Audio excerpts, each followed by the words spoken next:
검찰이 이진우 전 수도방위 사령관에 대해 구속영장을 청구했습니다.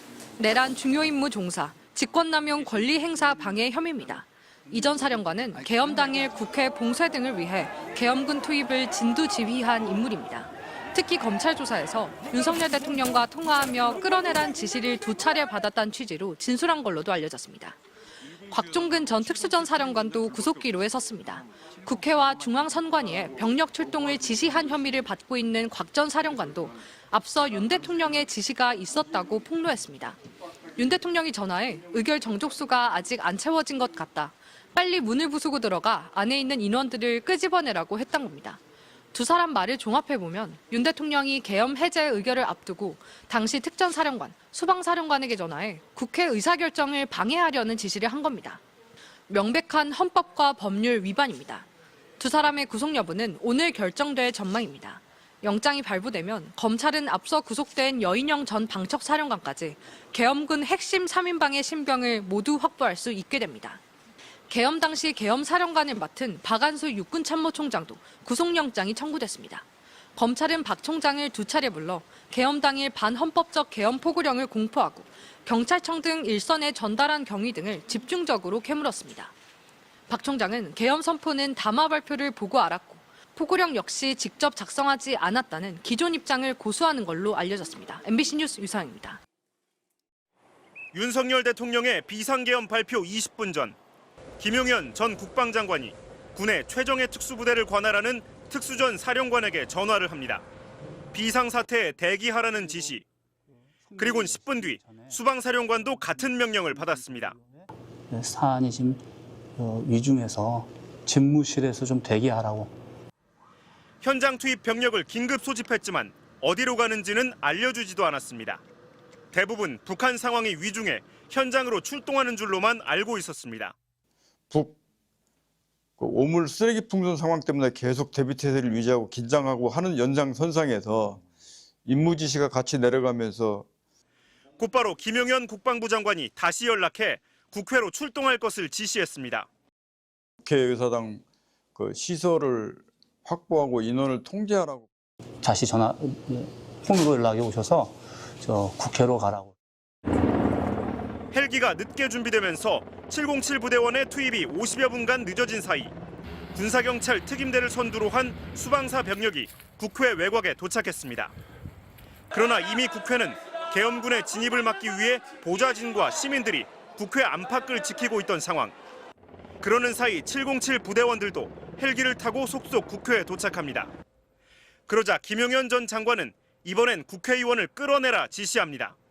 전임 장관으로부터 국회의사당 안에 있는 의원들을 밖으로 이렇게 좀 빼내라. 본회의장에 있는 국회의원들을 밖으로 끌어내라. 예, 그 지시를 받았는데 특전사령관은 위법한 지시라고 판단해 항명이라 생각했지만 지시를 따르지 않았다고 말했습니다. 항명을 각오하고라도 그것은 들어가지 말아라고 반대로 지시하셨단 말이죠. 예. 네, 이제 좀 이해가 가네요. 그때 본회의로 밀고 들어오다가 잠시 곧 뚫릴 것 같아서 저희들은 계속 의결해야 된다 하고 국회의장을 압박했는데 국회 장악이 마음대로 되지 않자 김용현 전 국방장관은 수시로 연락해 작전 지시를 내리며 독려했습니다. 횟수를 제가 다 기억하기 좀 곤란한데 네. 10차례 좀 있나. 여러 차례였는데 네. 저 정확히 다 기억 안 나고. 하지만 특전사령관은 실탄 지급 사실을, 수방사령관은 장갑차 출동 사실을 부인해 이들의 주장에 대한 검증은 필요해 보입니다. MBC 뉴스 김세로입니다. 미군 특수부대의 돌격 소총으로 무장한 최정예 707 특임대. 국회에 진입하면서 야간 투시경까지 착용하고 기관단총, 저격 소총으로 무장했습니다. 인명을 살상할 수 있는 실탄도 휴대했습니다. 빨간색 띠가 둘러진 철제통, 실탄이 들어있는 탄통입니다. 언론사 카메라에 탄통이 수차례 똑똑히 찍혔는데도 국방부는 발뺌했습니다. 특전사령관으로부터 들은 답은 실탄 지급은 없었다고 들었습니다. 707 특임대는 첨단 장비로 무장하고 유사시 북한 지휘부에 대한 참수작전을 수행하는 특전사 최정예 부대입니다. 707 특임대가 국회 본청 내부로 진입을 시도하는 동안 외곽 경계는 1공수 특전여단이 맡았습니다. 수도방위 사령부에선 군사경찰 특임대가 동원됐습니다. 이진우 수방사령관이 직접 국회에서 현장을 지휘했던 걸로 뒤늦게 확인됐습니다. 이들의 목적은 국회 장악과 국회의원 체포, 의원들이 계엄 해제 요구안을 결의하는 걸 반드시 막아야 했기 때문입니다. 체포한 국회의원들은 과천의 방첩사령부로 끌고 가려고 했습니다.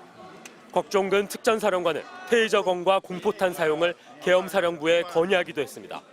의원들을 다 몰아놓으면 그것을 잡아다가 차에 실어서 방첩사 과천 벙커로 끌고 가려고 했던 계획이죠.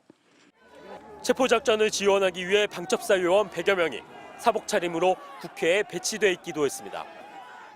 방첩사 체포조가 10여 명의 국회의원들을 체포하려고 보냈는데 나는 안 가겠다고 그러니까 야, 이 자식 이 쌍욕을 하면서 왜 안 가냐고 이렇게 이야기했다는데? 예, 그걸 모르겠습니다. 녹음까지 돼 있다고 그러던데? 몰라요? 예, 그렇습니다. 확인해 보겠습니다. 국회 침탈을 위해 동원된 걸로 확인된 부대는 특전사와 수방사, 방첩사. 김용현 전 국방부 장관이 경호처장이었던 지난 3월 자신의 공간으로 불러들여 비밀 회동을 가졌던 사람들이 지휘하는 부대들입니다.